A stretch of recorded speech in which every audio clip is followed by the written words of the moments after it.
Hello everyone, welcome to seek study smartly. मैं हूं बलजिंदर सिंह। एक बार फिर से आप लोगों का स्वागत कर रहा हूं।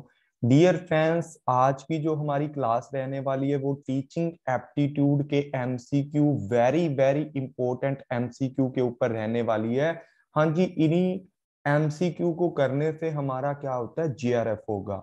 ठीक है, क्योंकि इसके अंदर हर क्वेश्चन के अंदर आपको बहुत सारी चीजें सीखने को मिलती हैं अगर आप इनको एनालाइज करके सीखते हो। और ये एक्सपेक्टेड क्वेश्चन है, हमारे एक्सपेक्टेड एमसीक्यू हैं जो आपके साथ आज मैं क्या करने वाला हूँ, शेयर करने वाला हूँ। और जीआरएफ का सपना अब पूरा होगा अपना जी, ये स्लोगन हम लोगों ने रख लिया अब से, और इसी के साथ हम चलने वाले हैं। डेली वाइज आपको कुछ ना कुछ मेरे यूट्यूब चैनल पर नया देखने को मिलेगा, जिससे कि आपका नेट जीआरएफ का एग्जाम है जो उसको अच्छे से आप कवर कर पाओगे, उसको फाइनल एग्जाम के अंदर अपना एग्जाम है क्रैक कर पाओगे। तो फुली रिवीजन आपकी हो जाएगी इसके साथ, with the MCQ the help के साथ आपकी पूरी की पूरी है जो सारी की सारी जो आप लोगों ने टीचिंग एप्टीट्यूड पढ़ी हुई है उसकी सारी की सारी रिवीजन आपकी हो जाएगी अगर इन एमसीक्यू को अच्छे से करोगे।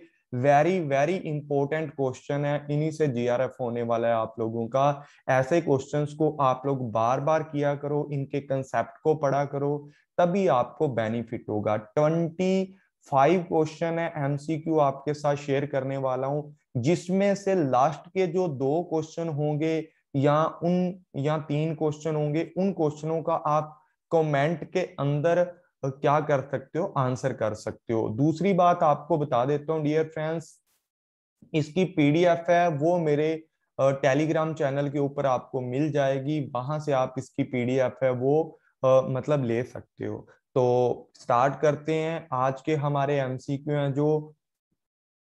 दूसरी बात डियर फ्रेंड्स, जिस भी स्टूडेंट ने पेपर 1 या पेपर 2 कॉमर्स को ज्वाइन करना है, वो मेरा बैच 15 मई से मैंने स्टार्ट किया हुआ है, जो कि 21 का जो हमारा जून का एग्जाम और 2020 दिसंबर वाला एग्जाम है, उन दोनों के लिए आपका बेनिफिशियली रहेगा। आप ज्वाइन कर सकते हो, अभी भी इनकी रिकॉर्डिंग आपको मिल सकती है। और अभी आपको पता ही है कि यूजीसी नेट का जो एग्जाम होने वाला है वो एनटीए वालों ने मतलब पोस्टपोन कर दिया है। 17 से लेकर जो 25 तक था, 17 से 25 अक्टूबर के बीच में होने वाला था, वो पोस्टपोन हो गया। अभी जो इसके मतलब एग्जाम होने के चांसेस हैं वो मुझे तो लग रहे हैं कि दिवाली के बाद ही होंगे। दिवाली के बाद भी मतलब ऐसा लगा लो कि 1 मंथ आपका एग्जाम है वो नहीं होने वाला। होगा भी तो भाई मुझे तो ये लगता है, क्या पता दिसंबर वाला भी इनके बीच में ना घुसेड़ दें 21 का। तो आप तब तक के लिए प्रिपरेशन करते रहो, अच्छे से अपनी प्रिपरेशन को करते रहो। एमसीक्यू मैं डेली वाइज देने वाला हूँ, ठीक है, डेली वाइज, चाहे मैं एक ही एमसीक्यू क्यों ना डालूं, मैं डेली वाइज आपके साथ शेयर करता रहूंगा। एमसीक्यू से आपकी बहुत ज्यादा हेल्प होने वाली है। और आपके जितने भी आप लोगों ने क्या किए हुए हैं अपने मतलब जो भी आप लोगों ने एमसीक्यू करने हैं, उनसे आपका जितना भी कंसेप्ट आप लोगों ने पहले किया वो सारा का सारा आप लोगों का मतलब रिवाइज हो जाएगा। तो एमसीक्यू क्लास डेली वाइज आप लोग लगाते रहना। तो स्टार्ट करते हैं। सबसे पहला जो एमसीक्यू है ये हमारा पीवाईक्यू है। 2020 में भी आया था और 2019 के अंदर भी आया था। In the following list, in list के अंदर बताना है हम लोगों ने which belong to the category of learn, जो लर्नर सेंट्रेड अप्रोच है उसकी कौन सी कैटेगरी है, कौन सी ऐसी मतलब लर्नर सेंट्रिड अप्रोच होती है जिनमें से मतलब ये चीजें जिसमें यूज की जाती हैं मतलब कौन सी बिलोंग करती हैं। तो देख लेते हैं। सबसे पहले बात करते हैं जी स्वयं की, ठीक है। उसके बाद बात करते हैं कंप्यूटर एडिट इंस्ट्रक्शन होती हैं, ठीक है। उसके बाद मूक्स की बात करते हैं, क्विजिज की बात करते हैं, बग्स जो सेशन होते हैं वो होते हैं जो हमारे। तो यहां तक हमारा क्वेश्चन है कि इनमें से, और जितने भी स्टूडेंट ये वीडियो को देखेंगे प्लीज आप कमेंट करके पहले अपना जो मतलब क्वेश्चन है इसको पढ़ के कमेंट करके उसके नीचे आंसर जरूर किया करो। अगर आपको अच्छे से प्रिपरेशन करनी है उसके बाद आप मिला लिया करो कि भाई मैंने इतने हैं, या एक कॉपी पे लिखते रहा करो। ज्यादा बेनिफिट होगा कि आप लोग कमेंट करके बताओगे तो मुझे भी पता लगेगा कि बच्चे का ये कंसेप्ट वीक है, तो मैं उसी कंसेप्ट के ऊपर वीडियो भी डाला करूंगा। ठीक है, तो आप लोग ऐसा करना, जितने भी स्टूडेंट इस वीडियो को देखेंगे वो हर क्वेश्चन को पॉज करके उसके नीचे कमेंट बॉक्स में बस ऐसा लिखना कि आपको क्वेश्चन नंबर 1 है तो 1 डालकर, ऐसा Q1 डालकर यहाँ पर इसका आंसर जो भी आपको लगता है इन ऑप्शंस में से 1 डाल दो, जिसमें ABC है ABC डाल दो, कुछ भी डाल दो जो भी आपको लगता है। तो पहला क्वेश्चन ये बोल रहा है कि ये जो निम्नलिखित सूची है इनमें से कौन सी शिक्षार्थी केंद्र दृष्टिकोण की श्रेणी से संबंधित है, मतलब लर्नर सेंट्रिक अप्रोच से कौन सी मतलब चीजें हैं जो बिलोंग करती हैं। सबसे पहले अगर बात की जाए तो स्वयं प्रभा की बात करते हैं। किस चीज के लिए होता है स्वयं प्रभा? या कंप्यूटर जो एड जो हमारी एड्स होती हैं, जो कंप्यूटर इंस्ट्रक्शन एड्स होती हैं वो यूज की जाती हैं, या हमारी मूक्स यूज की जाती है, या क्विज़ यूज किए जाते हैं, या जो बग सेक्शन है वो यूज किए जाते हैं। तो भाई देखो, जो स्वयं प्रभा है उसके ऊपर आपको पता ही है कि छोटे स्टूडेंट्स के लिए 1 से लेकर मतलब 10 तक के जो सिलेबस है उनको रिपीट किया जाता है, या उसके ऊपर बहुत सारी नॉलेज आपको दी जाती है। पर यह है कि वहाँ के जो टीचर हैं वो अलग टाइप के होते हैं, मतलब अलग तरीके से पढ़ाते रहते हैं आपको, और सेशन चलते रहते हैं इसके ऊपर। उसके बाद कंप्यूटर की बात करते हैं, तो मतलब पहली क्लास का बच्चा कंप्यूटर यूज कर सकता है? नहीं कर सकता जी। ठीक है, उसको कंप्यूटर की इंस्ट्रक्शन के बारे में नहीं पता होगा।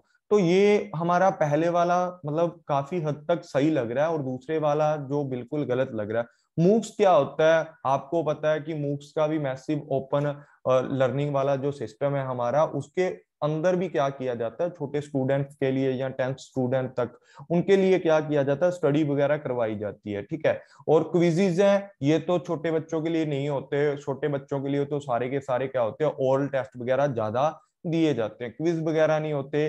बज बज सेशन होते हैं, वो भी इसके लिए नहीं होते। तो हमारा जो ऑप्शन नंबर 1 है और ऑप्शन नंबर जो 3 है वो बिल्कुल राइट है। तो इसका आंसर नंबर हमारा क्या हो सकता है? 1 आंसर नंबर इसका बिल्कुल राइट है। हिंदी वाले भी साथ ही साथ पढ़ते रहे। उसके बाद बात करते हैं नंबर 2 पे। हमारे पास दो सेट दिए गए हैं, एक के अंदर इवेल्युएशन सिस्टम दिया गया है, दूसरे के अंदर क्या दिया गया है, डिस्क्रिप्टिव फीचर्स दिए गए हैं। कि भाई जो भी इवेल्युएशन हम लोगों ने पढ़े हैं, सारे के सारे इवेल्युएशन हम लोगों ने पढ़े हैं, तो उसके ऊपर देखा जाए तो उनके फीचर कौन कौन से हो सकते हैं उन इवेल्युएशन के अकॉर्डिंग। देखो, फॉर्मेटिव इवेल्युएशन आपको पता है कि बीच में किया जाता है कभी भी, जैसे कच्चे एग्जाम बोल देते हैं जिनको, मतलब आपको चेक करने के लिए, आपका इंप्रूवमेंट करने के लिए, आपकी परफॉर्मेंस को पता करने के लिए कि लर्नर का जो स्टैंडर्ड है वो कहाँ तक चला गया है, या लर्नर है मतलब इंप्रूव कर सकता है या नहीं कर सकता। तो सबसे पहली है जो फॉर्मल इवेल्युएशन होता है वो इंप्रूवमेंट के लिए होता है, कि बच्चे को चांस दिया जाता है कि कच्चे पेपर हैं बेटा, पक्के पेपरों में पास हो जाए, यो अच्छे से मेहनत कर ले। तो फर्स्ट है, तो यहां से हमारा फॉर्मेटिव जो इवेल्युएशन है वो किसमें आता है, आइडेंटिफाई करता है इंप्रूवमेंट के लिए। तो इंप्रूवमेंट के स्कोप के लिए जो फॉर्मेटिव इवेल्युएशन आपका किया जाता है। बी के ऊपर समेटिव इवेल्युएशन किस लिए होता है? ये फाइनल होता है। फाइनल का मतलब कि बच्चे को पता लग जाता है कि बच्चे का स्टैंडर्ड क्या है, वो कितना कुछ कर सकता है या नहीं कर सकता, मतलब ओवरऑल इवेल्युएशन करके देखा जाता है। तो ओवरऑल इवेल्युएशन मतलब बच्चे का पूरा जो भी चीजें हैं उसने आज तक लर्न की हैं, उसको एक स्टैंडर्ड रखा जाता है और उसकी जजमेंट की जाती है। तो बी जो ऑप्शन है, समेटिव जो इवेल्युएशन है, वो कहाँ हो सकता है हमारा? वो हमारा जजिंग लर्निंग स्टैंडर्ड के ऊपर हो सकता है। उसके बाद नॉर्मेटिव फोरेंसिड वाला टेस्ट होता है, जो हमारा रिफरेंसिड वाला टेस्ट होता है, जो फॉर्म नॉर्म्स फॉर्म मतलब जो हमारा नॉर्म्स रिफरेंसिस टेस्ट होता है वो कहाँ पर होता है? देखो, नॉर्म्स वाला होता है ना, नॉर्म्स के अंदर हम लोग क्या करते हैं, एक की जो परफॉर्मेंस होती है उसको दूसरे के साथ क्या करते हैं, कंपेयर करके देखते हैं। तो साफ साफ लिखा हुआ है कंपेयरिंग करने के लिए होता है। तो मतलब comparing the student performance with that of the other, एक स्टूडेंट की परफॉर्मेंस को दूसरे के साथ कंपेयर करना किसके अंदर आता है? नॉर्म रिफरेंसिस टेस्टिंग के अंदर आता है। उसके बाद क्या आता है? क्रिएशन रिफरेंसिंग टेस्टिंग किसके अंदर आता है भाई? देखो, क्राइटेरियन या हमारा मतलब जो क्रिएशन होता है या क्राइटेरियन, जो क्राइटेरियन वाला है मतलब एक कैटेगरी वाला है, क्राइटेरियन वाला है, वो किसके अंदर आता है? क्राइटेरियन के अंदर भाई एक स्टैंडर्ड को फिक्स किया जाता है, जो एक क्राइटेरिया को फिक्स करता है, या मतलब एक क्रिएशन बताता है कि इसके अंदर अंदर आपको रहना है। तो मतलब indicating the standard of mastery, की ये चीजें आपको ज्यादा इंपॉर्टेंट है। तो मतलब यहां से हम लोगों ने क्वेश्चन का आंसर सॉल्व कर लिया। अब इसको मिला लो कि ए के ऊपर ऑप्शन नंबर फोर्थ आ रहा है, तो ए के ऊपर ऑप्शन नंबर फोर्थ है, जो पहला ही इसका आंसर ठीक हो जाएगा। बाकी किसी के ऊपर भी हमारा ए के ऊपर फोर्थ नंबर नहीं है। तो मतलब ए का तो फॉर्मेटिव है, इंप्रूवमेंट करने के लिए, तो ए से ही हमारा मतलब 1 सेकंड के अंदर ही क्वेश्चन सोल्व हो जाता है, जिस बंदे ने अच्छे से डिटेल स्टडी की होती है कि फॉर्मेटिव इवेल्युएशन क्या है। उसके बाद तो देखने की जरूरत ही नहीं है, ए नंबर पता लग गया कि ये इंप्रूवमेंट का, और कोई ऑप्शन इंप्रूवमेंट का है नहीं है, तो मतलब A answer is the right answer. उसके बाद ये हिंदी वालों के लिए लिखा हुआ है, देख लेना आप लोग, हिंदी वालों के लिए जो भी इसको मतलब स्क्रीनशॉट ले सकते हो। नंबर 3 पे बात करते हैं, the basic requirements for organising teaching at reflective level deal with. जब बात करते हैं किसकी सर जी, बात करते हैं रिफ्लेक्टिव लेवल की। देखो टीचिंग के 3 लेवल होते हैं, सबसे पहले मेमोरी लेवल है, उसके बाद अंडरस्टैंडिंग लेवल है, फिर रिफ्लेक्टिव लेवल है। रिफ्लेक्टिव लेवल सबसे ही हाईएस्ट लेवल होता है टीचिंग का। तो भाई उसके ऊपर किस किस चीज की रिक्वायरमेंट होती है, बेसिक रिक्वायरमेंट किस तरीके से होती है कि उसको ऑर्गेनाइज किया जाए वहां पर टीचिंग को। तो सबसे पहले सिस्टमेटिकल एंड सिक्वेंशियल जो हमारी क्या होती है, प्रेजेंटेशन होती है of the fact information by the teacher. Teacher के द्वारा एक सीक्वेंस तरीके से या एक सिस्टमेटिक तरीके से प्रेजेंटेशन की जाती है, ऐसा होता है कुछ। मुझे तो नहीं लगता कि टीचर मतलब जब रिफ्लेक्टिव लेवल होता है, आपका एमकॉम का लेवल होता है या उससे ऊपर पीएचडी का लेवल होता है, कि आपको एक सीक्वेंस में हर चीज बताए। नहीं, उसने एक इशारा देना है आपको, उसके बाद सारा का सारा सिस्टम आपको ही करना है। तो पहला हमारा ऑप्शन गलत हो जाता है कि हमारा टीचर इस तरीके से हमें टीच नहीं करता, सिस्टमेटिकल और सीक्वेंस तरीके से हमें टीच नहीं करता। दूसरे नंबर पे क्या होता है, helping explore and explanation explain the problem and their solution by the student. बिल्कुल सही बात है, यहाँ पर जो हमारा सेकंड ऑप्शन है बिल्कुल ही अच्छे से बताया गया है कि यहाँ पर हम हेल्पिंग की जाती है हमें स्टूडेंट के बारे द्वारा, कि वो किसी ना किसी चीज को एक्सप्लोर करे, एक्सप्लेनेशन करे किसी ना किसी प्रॉब्लम की, उसका सोल्यूशन निकाले। तो जो सेकंड ऑप्शन है बिल्कुल ठीक लग रहा है। उसके बाद थर्ड नंबर ऑप्शन है जो मतलब translating the interpreting the fact by the student. मतलब जो एक स्टूडेंट है वो ट्रांसलेटिंग करता है, इंटरप्रेटिंग करता है the fact by the student. ऐसा होता है भी, करता है व्याख्या, लेकिन उसके साथ साथ उसका सोल्यूशन भी निकालता है, उन प्रॉब्लम का सोल्यूशन भी निकालता है। यहाँ सोल्यूशन की बात नहीं की गई है, मतलब इंटरप्रेट की बात की गई है अकेली, और ट्रांसलेटिंग की बात की है। लेकिन यहाँ पर सारा का सारा एक्सप्लोर भी आप करता है स्टूडेंट, प्रॉब्लम भी खुद डिसाइड करता है, उसको एक्सप्लेन भी करता है और उसका सोल्यूशन भी निकालता है। तो B option is the right option है यहाँ पर। ये भी हमारा गलत है, टीचर का तो कोई फंडा ही नहीं होता, रिफ्लेक्टिव लेवल पर बहुत ही कम एक टीचर के द्वारा काम किया जाता है। टीचर का रोल होता है लेकिन बहुत ही कम रोल होता है, सारा का सारा एक छात्रों के द्वारा समस्या और उनके समाधान का पता लगाया जाता है और उनको समझा जाता है। तो B answer is the right है, सेकंड ऑप्शन आपका बिल्कुल सही है तीसरे क्वेश्चन का।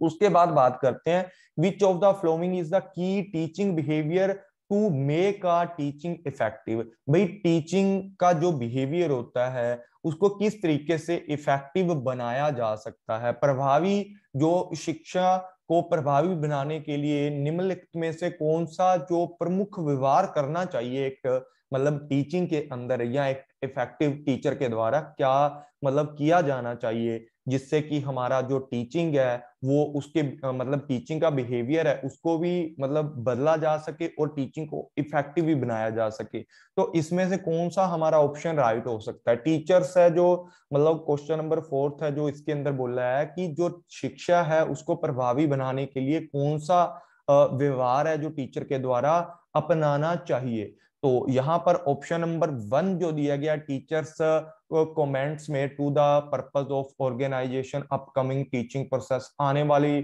जो आवागामी जो शिक्षा प्रक्रिया उसके लिए आयोजन करे, उद्देश्य देखे उसके लिए, मतलब उसको ऑर्गेनाइज करने के लिए। ठीक है। उसके बाद बात करते हैं यूज ऑफ कंटेंट और प्रोसेस क्वेश्चन बाय टीचर, कि एक शिक्षा के द्वारा सामग्री प्रश्नों का प्रयोग करना चाहिए। ऐसा नहीं होता भाई, जब भी इफेक्टिव टीचिंग करते हैं तो उसके अंदर एंगेजमेंट की जाती है of the student in the learning process. एक लर्निंग प्रोसेस के साथ व्यवस्थित तरीके से एंगेज किया जाता है स्टूडेंट को, ताकि जो भी चीजें हैं वो बच्चे को सिखाई जा सके, लर्न करवाई जा सके। बच्चा उन चीजों को खुद ब खुद सीखना चाहता है या नहीं चाहता है वो बात अलग है, पर एक इफेक्टिव टीचिंग प्रोसेस का मतलब होता है कि इंगेजमेंट इस तरीके से की जाए कि एक जो लर्निंग की प्रोसेस होती है वो स्टूडेंट के साथ एक जुड़कर चले, व्यवस्थित तरीके से चले और स्टूडेंट उन चीजों को सीख पाए। तो थर्ड ऑप्शन हमारा यहाँ पर हमें बिल्कुल राइट लग रहा है, क्योंकि इसका जो इफेक्टिव टीचिंग का जो सिस्टम है वो यही चाहता है कि स्टूडेंट कोई ना कोई अच्छे से चीज को कैप्चर करे, सीखे। Using student idea and contribution, भी स्टूडेंट है वो अपने आइडिया और मतलब कंट्रीब्यूशन कर सकता है, विचारों का योगदान दे सकता है, कंट्रीब्यूशन कर सकता है, लेकिन अगर उस बच्चे को इंगेज किया जाएगा टीचिंग की प्रोसेस के साथ, लर्निंग की प्रोसेस के साथ, तभी वो बच्चा मतलब इस तरीके से काम कर सकता है। उसके बाद बात करते हैं 5 नंबर क्वेश्चन की। इस क्वेश्चन के अंदर क्या बात कर रहे हैं, which of the flowing type of assessment is conducting, मतलब पीरियोडिकल जिसको बोला जाता है पीरियड के अंदर periodically with the I of standard, मतलब ऐसा काम कब किया जाता है कि हम आंखों के सामने रखकर सारा का सारा काम करवाते हैं बच्चों से, मतलब ऐसा का ऐसा एक पीरियड के बाद, मतलब एक लिमिटेड टाइम के बाद अपनी आई के सामने रखकर, अपनी नजर में रखकर एक स्टैंडर्ड को फिक्स किया जाता है और बच्चों की असेसमेंट की जाती है। मतलब सारा का सारा है क्या है कि फॉर्मेटिव टेस्ट की बात करते हैं वो वीकली भी टीचर ले सकता है उनकी परफॉर्मेंस को इम्प्रूवमेंट करने के लिए, ठीक है। उसके बाद समेटिव असेसमेंट है जो ओवरऑल एक पीरियड के बाद की जाती है, ठीक है, पीरियोडिकली होती है, जो हमारी मतलब 1 साल के बाद होती है या 6 मंथ के बाद होती है, एक पीरियड के बाद ही उसको किया जाता है और एक अच्छे स्टैंडर्ड को ध्यान में रखकर उसको करवाया जाता है। तो यहाँ पर जो हमारा क्या होता है, पहला ऑप्शन वो गलत है, दूसरा ऑप्शन बिल्कुल सही लग रहा है क्योंकि पीरियड की बात करें। और उसके बाद पोर्टफोलियो असेसमेंट की बात करते हैं, ये अलग अलग सिस्टम होता है कि पोर्टफोलियो के अंदर हर चीज में, हर सब्जेक्ट में बच्चे को चेक किया जाता है, एक अलग अलग तरीके से स्टैंडर्ड को फिक्स किया जाता है। थोड़ा क्विज डाल दिए, ठीक है, थोड़ा ऐसे टाइप क्वेश्चन डाल दिए, थोड़ा अलग टाइप, मतलब अलग अलग जब चीजों के अंदर असेसमेंट की जाती है बच्चे की कि बच्चों को कितना आता कितना नहीं आता, तो उसके लिए अलग अलग जब क्राइटेरिया डिसाइड किया जाता है वो हमारी क्या होती है, हमारी पोर्टफोलियो असेसमेंट होती है। परफॉर्मेंस है, इसके लिए एक अलग स्टैंडर्ड फिक्स करके बच्चे की एक परफॉर्मेंस को चेक किया जाता है एक स्टैंडर्ड के ऊपर, लेकिन ये पीरियड के ऊपर नहीं होता कि कभी भी परफॉर्मेंस को चेक किया जा सकता है एक स्टैंडर्ड फिक्स करके, लेकिन जो एक पीरियोडिकली होती है, मतलब एक पीरियड के बाद ही की जाती है, समय समय के बाद की जाती है, वो हमारी समेटिव असेसमेंट होती है। तो यहाँ पर आप लोगों को याद रखनी है कि एक स्टैंडर्ड फिक्स किए जाते हैं मानकों को मद्देनजर रखते हुए, मतलब जो हमारे मानक या स्टैंडर्ड है उनको मद्देनजर रखते हुए एक पीरियड के बाद, समय समय के बाद जो असेसमेंट करवाई जाती है वो समेटिव असेसमेंट होती है। तो 5 का ऑप्शन नंबर 2 है। उसके बाद 6 की बात करते हैं, which of the following statement differentiate करती है टीचिंग और लर्निंग को, किस तरीके से जो जो हमारे नीचे ये स्टेटमेंट दी गई है ये वाली, तो ये स्टेटमेंट जो टीचिंग और लर्निंग को क्या करती हैं, दोनों को आपस के अंदर, अगर आपने टीचिंग और लर्निंग का डिफरेंस पढ़ा है तो आपको आसानी से ये क्वेश्चन को सॉल्व कर सकते हो। देखो, teaching is the social act while learning is the personal act, ऐसा होता है।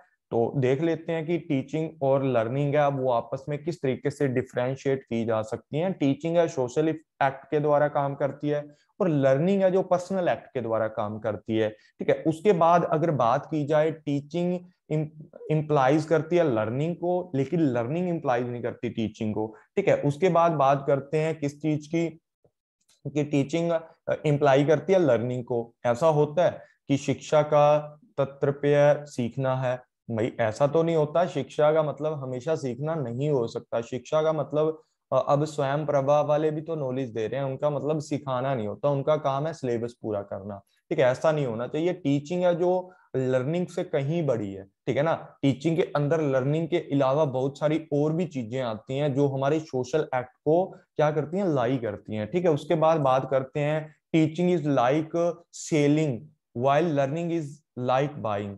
ठीक है, ऐसा होता है कि टीचिंग है एक तरीके से सेलिंग माना जाता है और लर्निंग को बाइंग माना जाता है, ऐसा है। तो देख सकते हो आप। उसके बाद बात करते हैं कि teaching can occur without learning taking place. मतलब जो शिक्षा है सीखने के बिना हो सकती है, शिक्षा है जो सीखने के बिना हो सकती है या नहीं हो सकती, इस तरीके से बोला गया।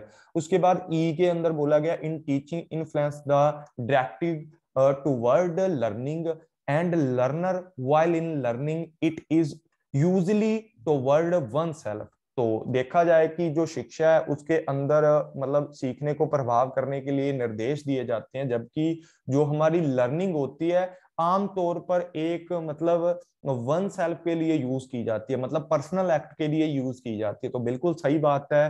तो यहाँ पर जो हमारा ऑप्शन नंबर ए है मतलब वो बिल्कुल सही हो जाएगा। ठीक है, कि ये टीचिंग है सोशल समाज को सुधारने के लिए, बच्चों को समाज के अंदर एक अच्छी पोजीशन पे लाने के लिए या पूरे समाज को चेंज करने के लिए होता है। लेकिन लर्निंग होती है पर्सनल होती है, बंदा अपने काम करने के लिए चीजों को सीखता है, पूरी टीचिंग सीखने की क्या जरूरत है उसको। तो वन नंबर बिल्कुल ठीक है, ये दोनों डिफरेंट करती हैं। उसके बाद टीचिंग इंप्लाई करती है लर्निंग को। शिक्षा का मतलब ये है कि सीखना है भाई, अकेला यही मतलब नहीं होता, शिक्षा का बहुत मतलब होता है। ठीक है ना, लर्निंग एक छोटा पार्ट है किसका, टीचिंग का। तो दूसरा नंबर गलत हो सकता है हमारा यहाँ पर।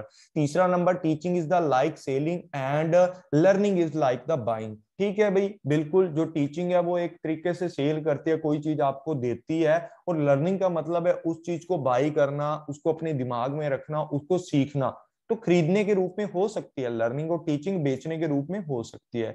तो ये ऑप्शन भी हमारा बिल्कुल सही है। उसके बाद बात करते हैं किसकी, teaching occur without learning take a place. भाई टीचिंग है जो और शिक्षण है जो सीखने के बिना हो सकता, बिल्कुल नहीं हो सकता। तो मतलब ये बात गलत है कि जहां टीचिंग होगी वहां लर्निंग भी होगी, और जहां लर्निंग होगी teaching can occur without learning. मतलब ऐसा नहीं होता, टीचिंग के साथ जुड़ा हुआ है लर्निंग, ये इसके बिना नहीं हो सकता। उसके बाद बात करते हैं कि इन द टीचिंग इन्फ्लुएंस करता है आपको, ये मैंने समझाया था आपको कि किस तरीके से डायरेक्ट करता है लर्निंग एंड लर्नर को, जबकि लर्निंग देखा जाए वो वन सेल्फ को। बिल्कुल सही बात है कि जो टीचिंग है वो इन्फ्लुएंस करता है आपको, दिशा निर्देश देता है, अच्छे से आपको लर्न करवाता है एक लर्नर को, जबकि जो लर्निंग होती है वो हमारी वन सेल्फ होती है, वो पर्सनल एक्ट के रूप में होती है। तो ये सही है। तो हमारा ए ऑप्शन सही है, सी ऑप्शन सही है, और ई ऑप्शन सही है। और ये विदाउट वाला गलत हो जाएगा, इंप्लाइज वाला भी हमारा गलत हो जाएगा। तो ए सी ई, तो वन नंबर जो हमारा ऑप्शन है वो बिल्कुल राइट हो जाएगा। उसके बाद बात करते हैं किसकी, 7 नंबर क्वेश्चन की, academic performance of a student is determinated by.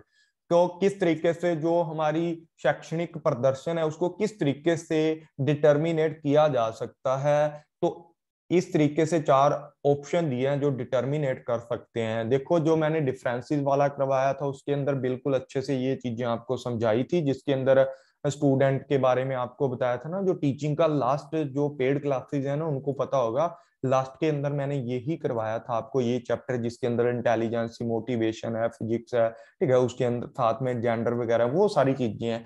तो एकेडमिक जो परफॉर्मेंस होती है स्टूडेंट की उसको कौन कौन सी चीजें डिटरमाइंड करती हैं, डिटरमाइंड मतलब कौन कौन सी चीजें निर्धारित करती हैं शैक्षणिक प्रदर्शन को। तो देखा जाए तो यहाँ पर बात करते हैं इंटेलिजेंसी की, हो सकती है, बिल्कुल हो सकती है, इंटेलिजेंसी भी बताती है ना एकेडमिक परफॉर्मेंस बच्चे की कैसी है। मोटिवेशन भी बिल्कुल बताएगा, फिजिक्स बताता है अगर वो मतलब उसका शरीर कैसा है, उसकी बॉडी कैसी है, बंदा अपाहिज भी हो सकता है ना, मतलब बंदे का जो कायाकल्प है पूरे का पूरा बॉडी है। एक बंदा है जो टांगों से मतलब काम नहीं कर सकता, जो अपाहिज है, डिसेबल पर्सन है, क्या उसका दिमाग भी डिसेबल हो सकता है? ऐसा नहीं होता भाई। ठीक है, एकेडमिक परफॉर्मेंस है जो सबकी अच्छी हो सकती है, चाहे वो शारीरिक रूप से ठीक है या नहीं, बस उसका दिमाग अच्छा और स्वस्थ होना चाहिए, दिमाग काम करने वाला होना चाहिए, तभी तो इंटेलिजेंसी का पता लगेगा ना, तभी पता लगेगा कितना मोटिवेटेड है वो बंदा डिसेबल रहकर भी।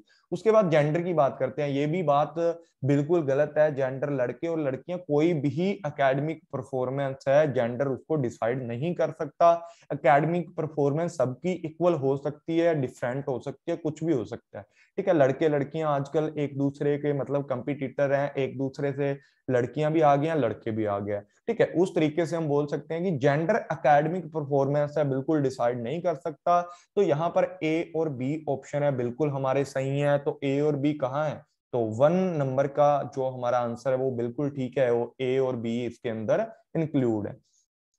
उसके बाद बात करते हैं, यहां पर बताया गया वैल्यू बताई गई है एक लिस्ट के अंदर और दूसरे के अंदर उसका मतलब फीचर बताया गया किस तरीके से वो फंक्शनिंग करती है, ठीक है। तो देखो सैक्रिफाइस की बात करते हैं। सैक्रिफाइस क्या होता है, सैक्रिफाइस होता है कि किसी दूसरे की हेल्प करना विदाउट एनी किसी भी चीज से। जैसे आपके मम्मी पापा करते हैं, आपके मम्मी पापा आपसे पैसे थोड़ी मांगते हैं, आपके लिए इतना सैक्रिफाइस करते हैं, दिन रात मेहनत करते हैं जाकर आपसे बिना किसी सेल्फिश मोटिव के, ठीक है ना। सेल्फिश मोटिव मतलब आपसे बिना कुछ लिए आपको मेहनत करते हैं, वो आपके लिए सैक्रिफाइस करते हैं, विदेशों में घूमते हैं, बाहर घूम करके पैसे कमाते हैं और इवनिंग को जब घर पे आते हैं आपको अगर पैसों की जरूरत है तो आपको दे देते हैं। तो सैक्रिफाइस का मतलब क्या होता है, हेल्पिंग विदाउट सेल्फिश मोटिव, ठीक है। तो ये तो बिल्कुल अच्छे से आपको समझ है। ए का ऑप्शन नंबर आपका कौन सा आ गया यहाँ पर, फोर्थ, बिल्कुल राइट ऑप्शन। सिंसेरिटी की बात करते हैं तो क्या हो सकती है, सिंसेरिटी नंबर 1 पे देख लो जी, ये मैच कर रहा है, working in the speculated time, ठीक है। सिंसेरिटी मतलब ये होता है कि वर्किंग इन मतलब ये मैंने ना हिंदी के अंदर शायद नहीं डाला होगा ये क्वेश्चन, तो आप देख लेना इसको ट्रांसलेट करके। सिंसेरिटी का मतलब होता है working in a stipulated time. Stipulated time का मतलब होता है कि मतलब सीनियरिटी दिखाना, कोई भी बुरा टाइम चल रहा है आपका या कुछ भी, उसके अंदर जो आपकी एक अंदर की मानवता है वो दिखानी या आपकी समझदारी दिखानी। उसके बाद सेल्फ कंट्रोल की बात करते हैं। सर जी सेल्फ कंट्रोल क्या होता है, सेल्फ कंट्रोल होता है कॉन्फिडेंट जो आपका होता है अंदर का, जो आपके माइंड के एक्शन होते हैं ना, confident of the individual mind of action, इसको सेल्फ कंट्रोल बोला जाता है कि आपका। उसके बाद एलोरिज्म क्या होता है, एथ्रोरिज्म मतलब इसका मतलब ये होता है कि जब भी आप शोविंग करते हो किसी लव एंड इफेक्शन को, ठीक है, उसको बोला जाता है एलोरिज्म, ठीक है। इसको आप लोगों ने याद रखना है। डी का जो ऑप्शन है आपका वो है कि एलोरिज्म जो आपका होता है ना, एलोथोरिज्म मतलब इसके अंदर क्या होता है कि आप किसी के लिए लव को शो करते हो, इफेक्ट हो जाता है किसी भी चीज का आपका, प्रेम बाजी बोल सकते हो जिसको आप, कि किसी का मतलब प्यार है जो आपके सिर चढ़कर बोल रहा है, ऐसी चीजें इसको बोल देते हो। एलोरिज्म इसको बोला जाता है, एथ्रोलिज्म इसको बोला जाता है, एथ्रोलिज्म, ठीक है। तो इसका जो आंसर नंबर है पहले ही हमें सैक्रिफाइस से पता लग गया था, वो आंसर नंबर बी है हमारा, जो सेकंड आंसर है हमारा इसका राइट हो सकता है। उसके बाद बात करते हैं identify the form of education having high potential for providing optimism self esteem and commitment to personal fulfillment, ethical judgment and social responsibility। तो ऐसी कौन कौन सी चीजें हैं जो सारी की सारी जिसके अंदर क्या आता है हमारा आशावादी, मतलब जो हमारी हाई पोटेंशियल चीजें हैं, जो एजुकेशन है आपकी, सेल्फ स्टीम है, आत्मसम्मान की बात की जाती है, या व्यक्तिगत पूर्णता की बात की जाती है, नैतिक निर्णय की बात की जाती है, एथिकल जजमेंट की बात की जाती है, पर्सनल फुलफिलमेंट मतलब व्यक्तिगत पूर्णता की बात की जाती है, सोशल सामाजिक जिम्मेवारी की बात की जाती है। ऐसी कौन सी एजुकेशन है जिसके अंदर सारी की सारी चीजें ये इंक्लूड की जाती है। देखो कुछ लोग यहाँ पर मोरल वैल्यू को लगा सकते हैं कि मोरल चीजें भी तो ऐसी होती हैं, पर एक वैल्यू एजुकेशन है जो हमारे कंसेप्ट है हमारे मतलब टीचिंग एप्टीट्यूड के सिलेबस के अंदर, उसके अंदर ये सारी की सारी चीजें फिट हो जाती हैं। सेल्फ स्टीम है, आत्म सम्मान है, ठीक है, मतलब मोरल वैल्यू के अंदर आत्म सम्मान वगैरह चीजों देखा जाता, लेकिन जो सोशल रिस्पॉन्सिबिलिटी है, ये वैल्यू होती है ना, किसी चीज के लिए एक वैल्यू होती है, कमिटमेंट करना, वो सारी की सारी एक वैल्यू रखती हैं, वो वैल्यू एजुकेशन के अंदर आती है। तो फोर्थ नंबर ऑप्शन हमारा यहाँ पर ठीक हो जाएगा। उसके बाद बात करते हैं, which of the following is the least important of academic success of the student. Academic success, जो सक्सेस है उसके लिए एक स्टूडेंट के लिए क्या क्या चीजें होनी जरूरी है। पीछे हम लोगों ने एक क्वेश्चन पढ़ा है कि एकेडमिक के अंदर क्या क्या चीजें आती हैं, एक इंटेलिजेंस आती थी, एक मोटिवेशन आता था। देखो मोटिवेशन कहाँ से बात करता है, कोग्निटिव, जो हमारे दिमाग से रिलेटेड होती है वहां से बात करता है। इंटेलिजेंसी कहाँ से बात करती है आपकी, वो भी दिमाग से। तो पहला ऑप्शन है वो तो मतलब आएगा एकेडमिक सक्सेस के लिए। जो सबसे कम जरूरतदार होता है ऐसा ऑप्शन हम लोगों ने बताना है। इमोशनल चीजें चाहिए होती हैं भी, एकेडमिक चीजों के अंदर चाहिए होती हैं। लीगल की बात करते हैं, तो लीगल चीजों की, जैसे आपके पास मान लो, आपके पास जैसे मैं हरियाणा के अंदर रहता हूँ, हरियाणा की डोमिसाइल नहीं है मेरे पास, तो क्या वो एकेडमिक सक्सेस के अंदर बाधा डाल सकती है? नहीं डाल सकती। अगर आपके पास अच्छे इमोशन नहीं है, आपके पास कोग्निटिव कंपिटेंसी नहीं है, आपके पास सोशल कंपिटेंसी नहीं है, समाज के अंदर रहना कैसे है या सोशल वैल्यू क्या है उनके बारे में नहीं पता आपको, समाज के अंदर रहकर किस तरीके से मतलब अपने पैरों पर जाना है आपको, वो क्षमता आपके पास नहीं है, मतलब पैरों पे स्टैंड होना है आपको, अपने फुट पे स्टैंड होना है, वो कंपिटेंसी अगर आपके पास नहीं है, तो आपके पास एकेडमिक वैल्यू लेने का कोई भी मतलब वो नहीं है, मतलब एकेडमिक वैल्यू आपके लिए सक्सेसफुल नहीं रही है। लेकिन लीगल वाली अगर आपके पास कोई सर्टिफिकेट नहीं है, वो एकेडमिक वैल्यू के अंदर, आपकी एकेडमिक सक्सेस के अंदर किसी भी तरीके का बैरियर नहीं डाल सकता। वो आप जैसे एडमिशन लेने जाओगे एकेडमिक, मतलब किसी कॉलेज में या कहीं, उनको बोल दो कि सर मेरा माइग्रेशन सर्टिफिकेट है, मैं 10 दिन में आपको प्रोवाइड कर दूंगा। क्या ये चीज आपकी जो एकेडमिक सक्सेस है इसके अंदर बाधा डालती है? नहीं डालती। तो सबसे कम महत्वपूर्ण होती है लीगल कंपिटेंसी। उसके बाद नंबर 11 पर बात करते हैं, ये एक तरीके का जो हमारा आइडेंटिफाई करता है, सीक्वेंस बताता है आपको टीचिंग लर्निंग एक्टिविटी का, जो कंस्ट्रक्टिविज्म अप्रोच के अंदर है। तो इसको सही तरीके से आपको एडजस्ट करके लगाना है। कौन सा है ये मैंने बहुत ही अच्छे से करवाया हुआ है। तो सबसे पहले इंगेजमेंट की जाती है, स्टूडेंट को एक लर्निंग के साथ जोड़ने के लिए कुछ इंगेज किया जाता है, फिर एक्सप्लोर किया जाता है, फिर एक्सप्लेन किया जाता है, फिर उसका वैल्यूएशन किया जाता है, एंड फिर एक्सटेंड किया जाता है, उसको उसका बढ़ाया जाता है, मतलब उसका विस्तार किया जाता है। तो फोर्थ नंबर जो हमारा ऑप्शन है बिल्कुल यहाँ पर राइट है। आप लोगों ने सबसे पहले, मैंने ये पीछे भी एक क्वेश्चन के अंदर पढ़ाया आपको, रिफ्लेक्टिव लेवल के जो बात कर रहे थे उस क्वेश्चन के अंदर की एक्सप्लोर एंड एक्सप्लेन, मतलब पहले खुद एक्सप्लोर करेंगे किस चीज को, पहले तो सीखेंगे, जीरो लेवल पर हम किसी भी चीज को सीखेंगे, इंगेजमेंट कर रहेंगे लर्निंग प्रोसेस के साथ। उसके बाद क्या करेंगे, उसके बाद उस चीज को एक्सप्लोर करेंगे, एक्सप्लोर करने के बाद एक्सप्लेन करेंगे, एक्सप्लेन करने के बाद उसका इवैल्यूएशन करेंगे, इवैल्यूएशन करने के बाद उसको एक्सटेंड किया जाता है। तो डी ऑप्शन है, नंबर 4 ऑप्शन है आपका बिल्कुल राइट है, जो कि आपकी learning activity in the constructivism approach के अंदर आती है। भाई इसकी ये एक सीक्वेंस है, बहुत बार वेरी वेरी इंपॉर्टेंट क्वेश्चन है, बहुत बार आपके पेपर के अंदर आपको देखने को ऐसा क्वेश्चन मिलता है। 2018 से लेकर 2000 जो 2020 वाला, सॉरी 2019 वाला पेपर हुआ था दिसंबर तक का, वहां तक मैंने जो भी 3-4 पेपर हुए हैं उनके अंदर ये वाला क्वेश्चन भर भर के दिया हुआ था। तो ये आप लोगों के एक बार एक कंसेप्ट को पढ़ लेना है। उसके बाद बात करते हैं आगे, विच of the following is the social characteristic of the learner. देखो भी आपके सिलेबस के अंदर मैंने जो कैरेक्टरिस्टिक वाला बिल्कुल एक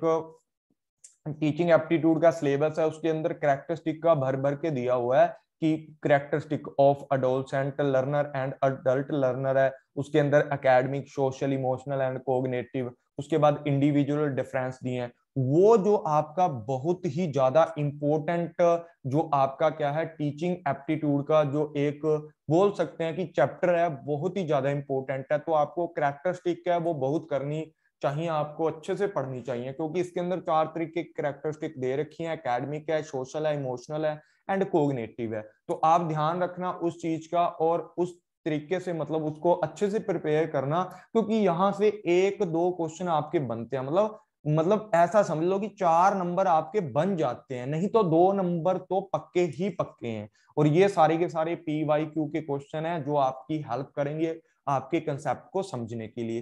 तो यहाँ पर बात की जाए, विच of the following is the social characteristic of a learner, एक लर्नर की जो सोशल कैरेक्टरिस्टिक है वो कौन सी है। यहाँ पर देखा जाए पावर ऑफ सेंसरी परसेप्शन, मतलब आपकी जो सेंसेस होती हैं, सेंसरी जिसको बोला जाता है आंख कान नाक टेस्ट जीभ, जीभ का टेस्ट वगैरह, वो सारी चीजें हैं। तो कौन कौन सी ऐसी चीजें हैं जो मतलब आपकी सोशल कैरेक्टरिस्टिक को प्रेजेंट करती हैं। तो यहां पर देखा जाए ये तो हमारी कोग्निटिव के अंदर आ जाती है, थिंक एबिलिटी है वो भी कोग्निटिव की है, जो माइंड से रिलेटेड है वो सारी कोग्निटिव के अंदर आती हैं।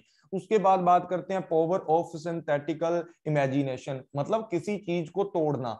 आपको एनालिटिकल भी करवाया मैंने, सिंथेसिस और एनालिटिकल दोनों चीजें आपको करवाया। एनालिटिकल का मतलब क्या होता है कि किसी चीज को टुकड़ों में तोड़ना, ठीक है। और जो सिंथेसिस होती है, सिंथेटिकल होता है, उसका मतलब होता है उस टूटी हुई चीजों को, टुकड़ों को जोड़ करके वापिस एक चीज तैयार कर देनी, कंक्लूजन निकाल देना। तो ये भी माइंड का काम है सारे का सारा। तो पहले तीनों ऑप्शन है जो हमारे किससे रिलेटेड है, वो हमारे रिलेटेड हैं या तो कॉग्निटिव से रिलेटेड है या एकेडमिक से रिलेटेड है।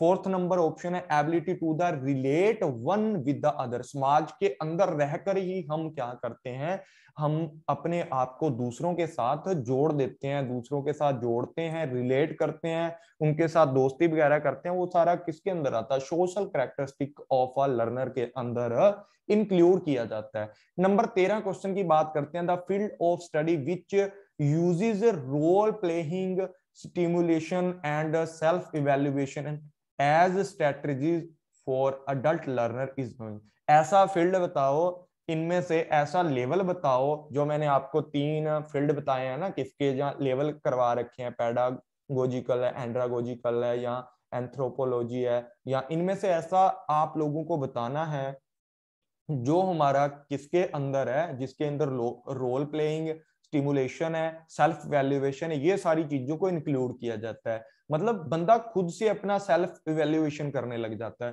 तो भाई पैडागोजी को मेमोरी लेवल के बराबर माना जाता है, यहाँ सब कुछ टीचर करवाता है। नंबर 2 पे जब बात करते हैं एंड्रागोजिकल की, और ये होती है हमारा एंथ्रोपोलॉजिकल वाला आता है, जो नृत्य विज्ञान जिसको बोला जाता है, ये अलग चीज होती है। साइकोलॉजिकल हमारे माइंड से रिलेटेड है, मनोवैज्ञानिक बोला जाता है। एंड्रागोजिकल जहां पर एक अडल्ट लर्नर क्या करता है, खुद की चीजों को सेल्फ इवेल्युएट करता है, स्टिमुलेट होने लग जाता है, दूसरे बंदे जो भी उसको बोलते हैं उसका प्रभाव उसके ऊपर पड़ता है, रोल प्लेइंग करने लग जाता है, मतलब टीचर की एक्टिंग करने लग जाता है। देखा होगा आपने 10th क्लास के अंदर या +2 क्लास के अंदर आपको बोला जाता है इस टीचर की एक्टिंग करके दिखाओ, मैं करूंगा सर जी, मैं करूंगा। तो वो सारी चीजें होती हैं, बच्चा खुद को सेल्फ इवेल्युएट किस मेथड के ऊपर करता है। और सेल्फ इवेल्युएशन के बाद बात करते हैं सेल्फ डायरेक्टेड की। सेल्फ डायरेक्टेड की बात करते हैं, वो हमारा किसके अंदर आ जाएगा, प्यूटागोजी के अंदर आ जाएगा। तो B option is the right option है, एंड्रागोजी यहाँ पर आ जाएगा, हमारा राइट ऑप्शन है जो, ठीक है, जहां पर हम रोल प्लेइंग करते हैं, स्टिमुलेशन होती है हमारी, मतलब माइंड के ऊपर इफेक्ट पड़ता है, सेल्फ इवेल्युएशन हमारा अच्छे से होता है। नंबर 14 पे बात करते हैं, कौन ऑफ एक्सपीरियंस का जो हमारा एक थ्योरी है वो किस पर्सन के द्वारा दी गई है, जो टीचिंग लर्निंग की थ्योरी है वो किसके द्वारा क्या की गई थी, किससे रिलेटेड है या किसके द्वारा दी गई है। तो देखो भाई, सबसे पहले मैंने आपको अच्छे से पढ़ाया हुआ है जॉन डेवी कौन है, इसके बारे में अच्छे से आज पढ़ लेना, क्योंकि नेक्स्ट क्वेश्चन मैं इनके ऊपर दूंगा आपको। जो भी पेड वाले स्टूडेंट है आपको इनके ऊपर क्वेश्चन मिलने वाले हैं नेक्स्ट वाले, ठीक है। कैलपैट्रिक कौन था, इसके बारे में आज पढ़ लेना, ठीक है। उसके बाद फ्रोबेल कौन था, उसके बाद आपको एडगर डेल है जो हमारा, इसने देखो कौन की जो थ्योरी थी इसके अंदर बताया था कि कौन सा लेवल कहां पर है, कितना मतलब पढ़ सकता है बंदा, ठीक है। मतलब एक तरीके से इन्होंने बताया था कि लर्निंग का लेवल क्या है, कि इतने % वाला बंदा अगर लर्न करता है किसी चीज को, देखता है तो अगर उसका प्रैक्टिकल करता है तो कौन कौन सा इफेक्ट कितने तरीके से पड़ता है, बंदा कितनी जल्दी सीखता है। जैसे बंदा कोई टीचिंग करता है तो वो 90% तक उसको चीजें आ जाती हैं सारी की सारी,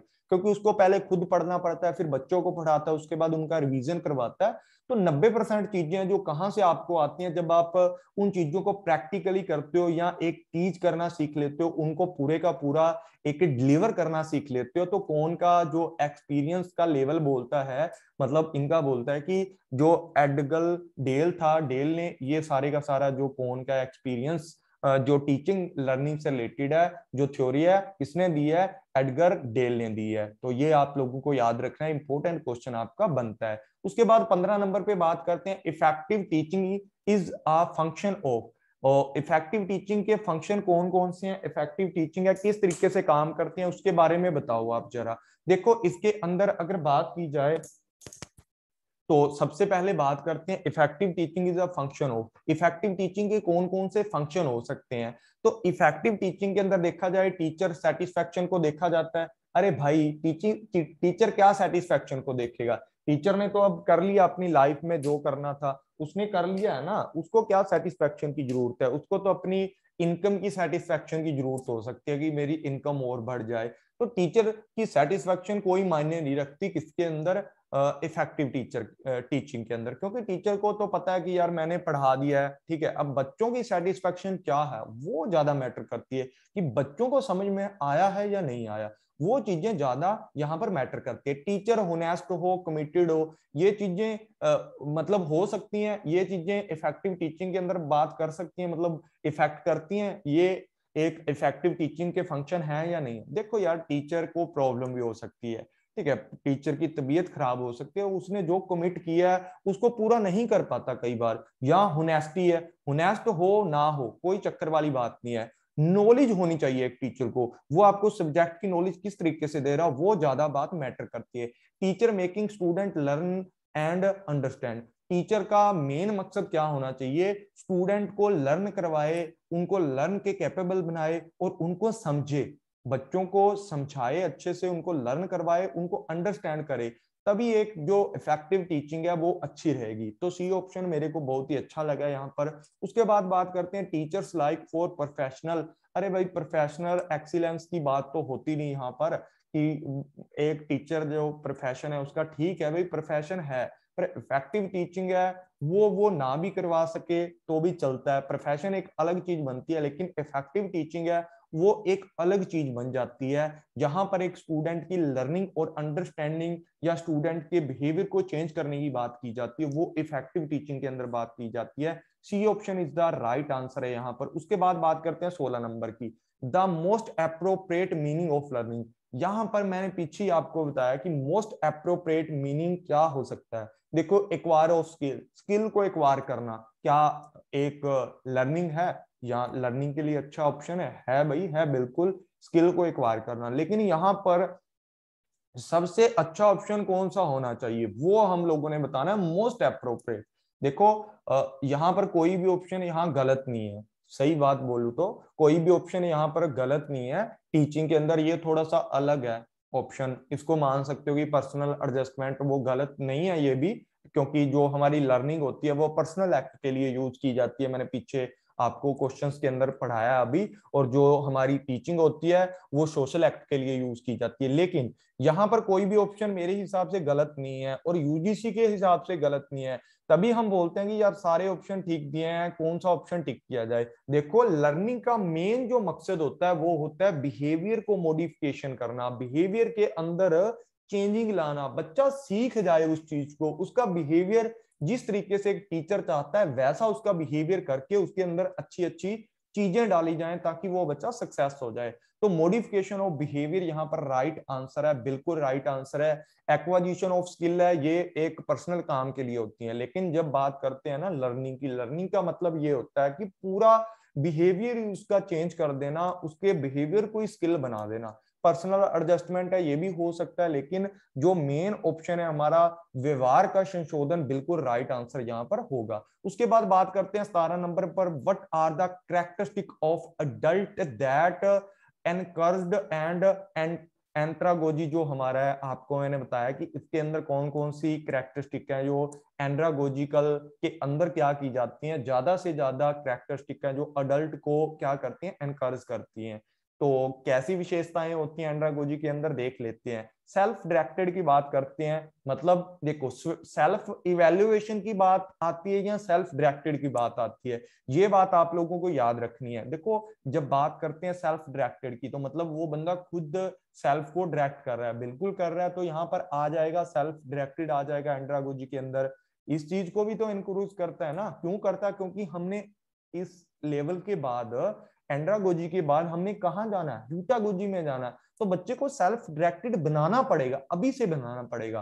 तो ऑप्शन नंबर 1 है, बिल्कुल ठीक है यहाँ पर। उसके बाद बात करते हैं depending on their teacher thoughts and learning process, सीखने की प्रक्रिया के दौरान जो भी बच्चा है ना वो टीचर के ऊपर डिपेंड रहे। अरे भाई कब तक बच्चे को टीचर के ऊपर डिपेंड रखेंगे, ऐसा होना नहीं चाहिए। किसके अंदर, हाँ अगर पेडागोजी है, मेमोरी लेवल है, वहां पर तो सारा काम टीचर करता है, तो लर्निंग की जो प्रोसेस है टीचर के ऊपर डिपेंड रहनी चाहिए, थ्रू आउट रहनी चाहिए टीचर के ऊपर। लेकिन जब एंड्रागोजी है वहां पर ऐसा मान लो कि 70% बच्चा खुद काम करे और 30% डिपेंड रहे टीचर के ऊपर, या ऐसा 50-50 लगा लो, 50% टीचर करे 50 बच्चा करे, ठीक है, ये चीज हो सकती है। लेकिन यहाँ पर पूरा डिपेंड रहना गलत है, सेकंड ऑप्शन गलत है, पहला ऑप्शन बिल्कुल सही है। उसके बाद बात करते हैं have control over there learning experience, यहाँ पर अपने सीखने के अनुभव पर हम लोगों को नियंत्रण रखना है। ऐसा ना हो कि हम कुछ गलत ही सीख रहे हैं तो हमें पहला ऑप्शन सही मिला, दूसरा गलत मिला, तीसरा ऑप्शन सही मिला,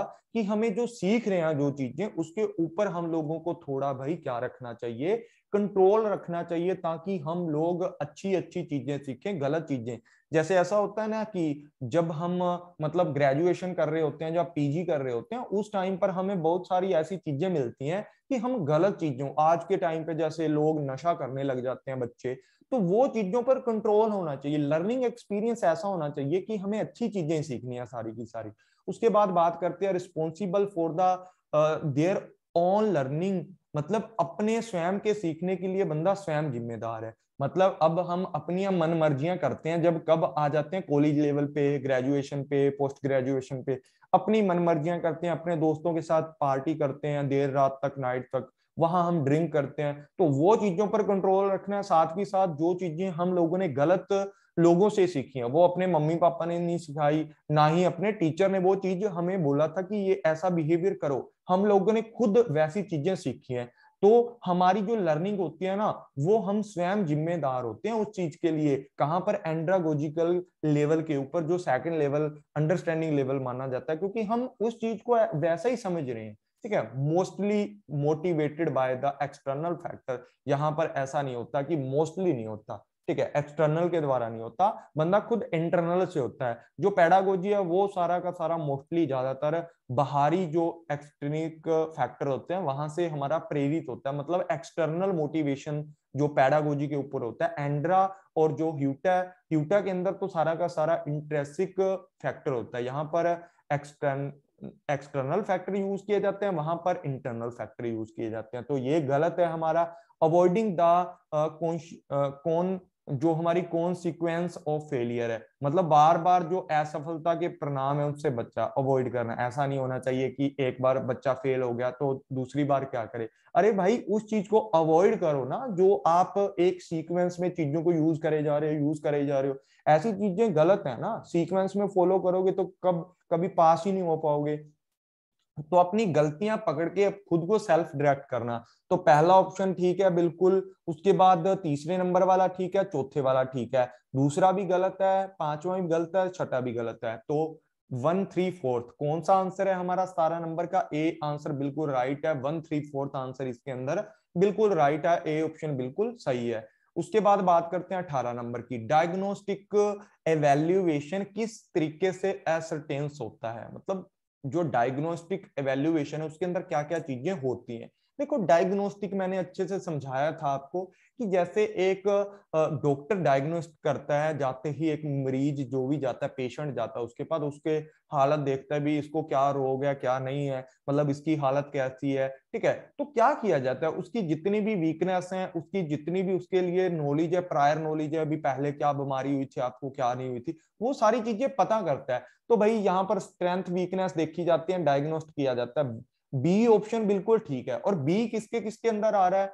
सर जी बी अंदर आ रहा है, इसके अंदर आ रहा है सेकंड, तो ए तो गया भाड़ में, ठीक है, ए तो ऑप्शन है नहीं है, ना ही हमारा सी है, मतलब जिसके अंदर बी नहीं है वो तो ऑप्शन कट गए पहले ही। अब डी और सी के अंदर देखना है, क्योंकि यहाँ पर बी कॉमन हो गया, सी और डी को पढ़ लो। यहाँ पर 18 नंबर क्वेश्चन के अंदर देखेंगे अच्छे से, डी ऑप्शन को पहले देखते हैं, सी ऑप्शन देखते हैं, degree of achievement of instruction at the end, यहाँ पर अंत में निर्देशन की उपलब्धियां, डिग्रियां, वो चीज डायग्नोस्ट करती हैं? बिल्कुल नहीं करती भाई। लास्ट में तो आप क्या पता, फाइनल पेपर में आजकल आपको पता है कि चप्पल बना के ले गया एक 10 लाख रुपयों की एग्जाम क्रैक करने के लिए। फाइनल रिजल्ट कैसा मर्जी हो सकता है आपका, लेकिन end of the day degree जो अचीवमेंट किया वो मायने नहीं रखती। किसके लिए? जब आप डायग्नोस्टिक एवेल्युएशन करते हो, ये करता है बीच के अंदर काम। मतलब जैसे आप लोगों ने 1 महीने के बाद पूरा का पूरा सिलेबस पढ़ाने के बाद आपका चेकिंग किया मैंने, अभी एग्जाम है 6 महीनों के बाद होना है, मैंने दूसरे महीने आपका इवेल्युएशन किया, डायग्नोस्ट किया कि आपकी कहाँ स्ट्रेंथ है, कौन सी यूनिट आपको अच्छी आती है। आप खुद से भी कर सकते हो ऐसा कि आपकी कौन सी यूनिट अच्छी है, कौन सी वीक है, तो कौन सी मतलब मेरी प्रायर नॉलेज अच्छी है, कौन सा मुझे दोबारा पढ़ना चाहिए, वो सारी चीजें आप यहाँ यूज कर सकते हो, ठीक है। और उनके लिए कॉज देखते हो, कॉज एंड फैक्टर की मुझे कैसे आ सकती है, तो D option is the right option है यहाँ पर।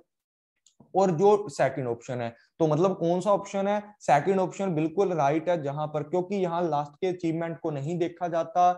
ऐसा थोड़ी है कि बंदा, सिंपल सा एग्जांपल लेता हूँ कि कोई बंदा डॉक्टर के पास गया, डॉक्टर बीच में ही चेक करेगा ना, ऐसा थोड़ी है डेथ के बाद उसका पोस्टमार्टम करके उसको बचा लेगा, नहीं, बीच के अंदर कि बंदा कितना बीमार है, उसकी वीकनेस क्या है, उसका प्रायर नॉलेज क्या है, उसकी प्रायर स्किल क्या है, प्रायर जो उसकी बीमारी है पहले की क्या है, उनको चेक करके उसका अच्छे से करके उनके लिए एक कॉज फैक्टर देख के उनकी रेमेडी तैयार करेगा, उसको अच्छी दवाई देगा। तो यहाँ पर सेकंड और फोर्थ ऑप्शन है बिल्कुल सही है, जो हमारा बी ऑप्शन है, सेकंड नंबर ऑप्शन हमारा बिल्कुल राइट यहाँ पर हो जाएगा, डायग्नोस्टिक एवेल्युएशन एसर्टेन्स के अंदर। उसके बाद बात करते हैं deductive theory is one that. Deductive theory क्या है? सबको मैंने बता रखा है, डिडक्टिव मतलब पहले की जो थ्योरी बना रखी है उसको डिडक्टिव बोला जाता है, उसको चेक करा जाता है, वेरीफाई किया जाता है। तो यहाँ पर क्या है, यहाँ पर देखा जाता है allow the find to feedback into the stock of knowledge, की नॉलेज को पहले देखना, उनकी प्रतिक्रिया करना। भाई नॉलेज देख रखी है, फाइंड तो करने की बात तो आती नहीं है इसमें, ठीक है। स्टॉक ऑफ नॉलेज इकट्ठा करना, फीडबैक करना, ये चीजें नहीं आती इसके अंदर, क्योंकि यहाँ पर पहले थ्योरी बन चुकी है, जो थ्योरी बन चुकी है उसको वेरीफाई करना है, बस वही डिडक्टिव होता है। डिडक्टिव थ्योरी का मतलब अलाउ मतलब जनरेटिंग किया जाता है, जब जनरेटिंग किया जाता है, जब जर्नलाइज किया जाता है नॉलेज को, नई नॉलेज को जनरेटिंग नहीं भाई नहीं, यहाँ तो नॉलेज पहले से बनी हुई है, थ्योरी पहले से है। पहला और दूसरा ऑप्शन बिल्कुल गलत है। यहां पर बात करते हैं यूजिंग क्वालिटेटिव मेथड। अरे क्वालिटेटिव मेथड कभी भी यूज नहीं किया जाता, जब भी कोई नई चीज बनाते हैं, जनरेट करते हैं नॉलेज को, वहां क्वालिटेटिव का यूज किया जाता है। लेकिन जब भी एक मतलब टेक्निकली लैंग्वेज में, अच्छी लैंग्वेज में थ्योरी लिखी जाती है ना, वहां पर सारा का सारा डाटा हमारा क्वांटिटेटिव होता है। ये याद रखना है आपको, डिडक्टिव क्या होती है हमारी, क्वांटिटेटिव होती है, ना कि क्वालिटेटिव है। जैसे हम नई थ्योरी को बनाते हैं उसके अंदर तो क्वालिटेटिव क्वांटिटेटिव दोनों मेथडों का यूज कर लेते हैं, लेकिन जब बात करते हैं डिडक्टिव की तो उसके अंदर सारा का सारा क्या किया जाता है, क्वांटिटेटिव का यूज किया जाता है। D option is the right है, इन्वॉल्व किया जाता है, टेस्टिंग को देखा जाता है, एक्सप्लिसिट डिफाइंड द हाइपोथेसिस बना करके। इसके अंदर क्या होता है मैं बता ही देता हूँ आपको। डिडक्टिव की जब बात करते हैं, यहाँ एक थ्योरी होती है, उसके बाद डाटा को इकट्ठा किया जाता है, डाटा को इकट्ठे करने के बाद मान लो हाइपोथेसिस ली जाती है, हाइपोथेसिस के बाद वेरीफाई किया जाता है, उसके बाद रिजल्ट देखा जाता है कि पहले से मैच कर रहा है, जो थ्योरी एक्चुअल में बनाई है वैसी है भी या नहीं है, ठीक है। ये सारी चीजें होती हैं। तो टेस्टिंग का यूज इसके अंदर, हाइपो एंड टेस्टिंग का यूज इसके अंदर किया जाता है। 19 नंबर क्वेश्चन है जो हमारा, इसका आंसर डी है। और इसके अंदर जो डिडक्टिव थ्योरी है वो टेस्टिंग एंड हाइपोथेसिस का इसके अंदर यूज किया जाता है। उसके बाद बात करते हैं सर जी यहाँ पर 20 नंबर क्वेश्चन की, which of the following learner characteristic are not likely to influence the efficientness of teaching and evaluation system to ensure positive result. यहां पर बात की जाती है कि which of the following learner characteristic are not likely influence effectiveness of the teaching. मतलब सकारात्मक परिणामों को सुनिश्चित करने के लिए निम्नलिखित में कौन सी ऐसी लर्नर कैरेक्टरिस्टिक है, मतलब पॉजिटिव जो चीजें हैं, पॉजिटिव रिजल्ट के लिए कौन कौन सी हमारी इवेल्युएशन सिस्टम के अंदर कैरेक्टरिस्टिक आती हैं जो इफेक्टिव तरीके से बताती हैं, ठीक है, मतलब जो नॉट लाइकली इन्फ्लुएंस नहीं करती हैं, ठीक है, इफेक्टिव पॉजिटिव रिजल्ट को इन्फ्लुएंस नहीं करती हैं। तो यहाँ पर देखा जाए कि सबसे पहले लर्नर की फैमिली का बैकग्राउंड है, करता है इस चीज का मतलब यूज किया जा सकता है या नहीं किया जा सकता सकारात्मक प्रभाव के ऊपर, होता है ये चीज, मतलब एक पॉजिटिव रिजल्ट के ऊपर कोई भी बंदा है किसी भी कास्ट से हो भाई वो पॉजिटिव रिजल्ट लेकर आ सकता है, कोई प्रभाव नहीं पड़ता इसका इवेल्युएशन सिस्टम पे, पॉजिटिव रिजल्ट पे नहीं पड़ता सर जी, ठीक है, ऑप्शन नंबर 1 सही हो जाएगा। उसके बाद एज एंड जो उसकी हैबिटेंस है, मतलब उसका जो रहने का स्थान है, वो चीजें मतलब इफेक्ट करती हैं, बंदा कहाँ रहता है कहाँ नहीं रहता, गांव में रहता है, बहुत सारे गांव के बच्चे हैं जो आजकल क्या है बहुत ज्यादा सक्सेस ले रहे हैं, बड़े बड़े एग्जाम क्रैक कर रहे हैं, आईपीएस बन रहे हैं, कोई आईएएस बन रहा है, तो गांव से उठकर भी बंदा पॉजिटिव रिजल्ट दे सकता है, ये चीज भी यहाँ पर इन्फ्लुएंस नहीं करती इफेक्टिव तरीके से, ठीक है, ये भी हमारा सही हो सकता है। उसके बाद पर्सनल इंटरेस्ट है, करता है, हाँ बिल्कुल करता है, भी एक बंदे का इंटरेस्ट ही जब किसी और लाइन में उसको धक्के से किसी और में घुसेड़ेंगे तो वो बंदा कामयाब नहीं हो सकता, तो पर्सनल इंटरेस्ट है वो भी यहाँ पर मतलब यहाँ पर क्या कर सकता है, पॉजिटिव रिजल्ट के लिए जरूरी हो सकता है। उसके बाद सोशल बैकग्राउंड है, वो चीजें जरूरी होती हैं या नहीं होती, बिल्कुल नहीं यार, सोशल बैकग्राउंड का मतलब कोई इफेक्ट इतना नहीं पड़ता। उसके बाद एकेडमिक परफॉर्मेंस है, वो करता है, बिल्कुल पॉजिटिव रिजल्ट के ऊपर प्रभाव डालता है। लर्नर की प्रायर नॉलेज डालती है, बिल्कुल डालती है सर जी। मोटिवेशनल मतलब उसका जो डिस्पोजिशन है मोटिवेशनल की, वो इफेक्ट करती है, ये तीनों इफेक्ट करती हैं सर जी। और जो नहीं करती, यहाँ पर नोट लाइकली पूछा, जो इन्फ्लुएंस नहीं कर सकती, तो पहले वाली 4 वाली, मतलब C option is the right है, पहले 4 वाली इफेक्ट करती है, बिल्कुल नहीं करती भाई, कोई भी बंदा कहीं से भी उठ के, शहर वाला भी तो कर सकता है, अगर एज बड़ी छोटी है तो कर सकता है भी, कोई बड़ी बात नहीं है, पॉजिटिव रिजल्ट के ऊपर इंपैक्ट हो सकता है। तो पहले 4 ऑप्शन है वो बिल्कुल गलत हैं और बाकी के हैं वो सही हैं, ठीक है। तो पहले ऑप्शन देखा जाए नोट वाला पूछा है, अगर यहाँ नोट ना होता तो 5वां 6वां 7वां सही हो जाता। उसके बाद बात करते हैं 21 नंबर की, what are the characteristic of continuous and comprehensive evaluation. देखो भाई, कंटिन्यूस एंड कंप्रेहेंसिव एवेल्युएशन क्या सिस्टम है इसका, देखा जाए तो कंटिन्यू इवेल्युएशन की बात करते हैं कि लगातार जो इवेल्युएशन बच्चे का करता रहना चाहिए, या इवेल्युएशन कौन कौन सी कैरेक्टरिस्टिक हो सकती हैं। देखो ये मेरे हिसाब से मैंने नहीं आपको पढ़ाया था पेड वाले बच्चों को, क्योंकि बहुत ही इजी सा था, लेकिन मैं उसको फिर भी मैं करवा दूंगा, ठीक है, इसको मैं पढ़ा दूंगा, ये चॉइस बेस्ड क्रेडिट सिस्टम वगैरह जो भी आपका हायर एजुकेशन वगैरह जो भी आपकी सारे के सारे मैं कवर करवा दूंगा आपको, कंप्यूटर बेस्ड है, ठीक है, 1-2 दिन में इनकी भी क्लासेस डालूंगा, मैं अपने तरीके से चलने वाला हूँ, ठीक है, क्योंकि हमारा मोस्टली 80% है जो सिलेबस है कवर कर दिया, अभी एमसीक्यू हम लोगों ने 1 महीने में अच्छे से लगा लेंगे।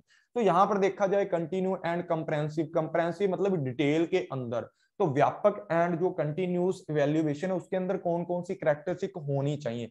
तो देखा जाए यहाँ पर it increase the workload and on the student by the multiple test, ऐसा नहीं होना चाहिए, ऐसा ना हो कि भाई बच्चे को पहले तो बहुत भरकम पढ़ने को दे दिया और उसी दिन उसको टेस्ट दे दिया, ऐसा नहीं होना चाहिए, बच्चे की जान लोगे क्या, ऐसा नहीं होना चाहिए, मल्टीपल टेस्ट नहीं देने चाहिए। हमारी भी क्लास के अंदर देखा जाए आप लोग बोल देते हो कि मैम कल तो दूसरे टीचर का टेस्ट है, आप परसों रख लेना, परसों दूसरे का तो परसों, मतलब बोझ नहीं बढ़ाना चाहिए एक स्टूडेंट के ऊपर, उसको ऐसा ना हो स्ट्रेस ले जाए बच्चा, ऐसा काम नहीं होना चाहिए। तो पहला ऑप्शन है बिल्कुल गलत है। उसके बाद बात करते हैं it repeat marks and grades, मतलब अंकों को बदल देता है या आपकी ग्रेड को बदल देता है, बिल्कुल यार, जैसे जैसे आप बोलते हैं ना, करत करत अभ्यास जड़मत होई सुजान, मतलब जैसे जैसे आप धीरे धीरे काम करते जाओगे ना, आपकी जो ग्रेड्स हैं या आपके मार्क्स हैं या आपका नेट से जीआरएफ है वो आपका हो जाएगा, या आपका जैसे पहले नेट भी क्लियर नहीं हो रहा तो 1-2 बार एग्जाम दो, आपका नेट हो जाएगा या सीधा जीआरएफ हो जाएगा।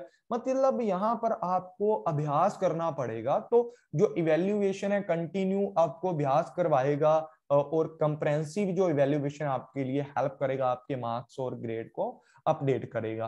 तो उसके बाद इट्स एवेल्युएशनल जो इवेल्युएट्स है every aspect of the student है, मतलब हर पहलू का मूल्यांकन करता है। मतलब छात्र जितने भी आपके स्टूडेंट हैं उनके हर पहलू का भी बच्चा किसमें कमजोर है। जैसे मैं अब 10 यूनिट है हमारी, 10 में से जितनी भी यूनिट मैंने मतलब 9 यूनिट कवर कर दिए हैं, तो 9 की 9 यूनिट के ऊपर आपको पीडीएफ प्रोवाइड किया करूंगा। आप उसका क्या करना, उसके जो क्वेश्चन है उसको लगाकर देखना, ठीक है, उसको लगाकर देखना, और क्या होगा उससे आपका इंप्रूवमेंट भी होगा और आपके एवरी यूनिट का पता लगेगा, एवरी एक्सपेक्ट का पता लगेगा कि कौन सा आपका वीक है। उसके बाद है it help in the reduce exam phobia. मतलब आपके माइंड के अंदर जो भय होता है कि भाई फाइनल एग्जाम के अंदर क्या होगा, जो फाइनल आपका नेट का एग्जाम है उसके अंदर क्या होगा, अगर डेली वाइज ऐसे क्वेश्चन मैं करवाता रहूं तो आपका वो भी फोबिया दूर हो जाएगा। आपको पता है कि मैंने बहुत सारे क्वेश्चन लगा रखे हैं, भाई मैं नहीं डरता, आ जाए एग्जाम, नेट तो क्लियर कर ही दूंगा फिर भी मैं, ठीक है। तो यहाँ पर कौन सा ऑप्शन सही है, तो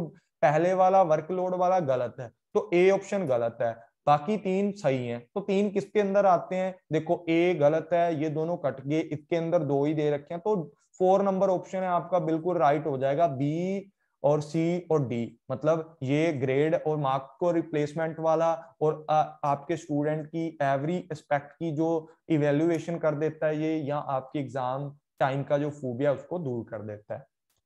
उसके बाद करते हैं बात which of the following attributes donate to greater strength of our teacher. एक जो आपका टीचर है ना, कौन सा महान शक्तियां होती हैं, मतलब ग्रेट जो स्ट्रेंथ्स होती हैं ऑफ अ टीचर, कौन सी ऐसी स्ट्रेंथ है जो एक टीचर को महान बनाती हैं, ऐसी एट्रीब्यूट्स कौन से हैं एक टीचर के अंदर। देखा जाए तो full time active involve in the institutional management, ऐसा होना चाहिए या नहीं होना चाहिए। अरे भाई फुल टाइम इन्वॉल्व रहेगा तभी तो कुछ ना कुछ करेगा ना, सारी एक्टिविटियों का पता लगेगा, तो बिल्कुल होना चाहिए हर टाइम।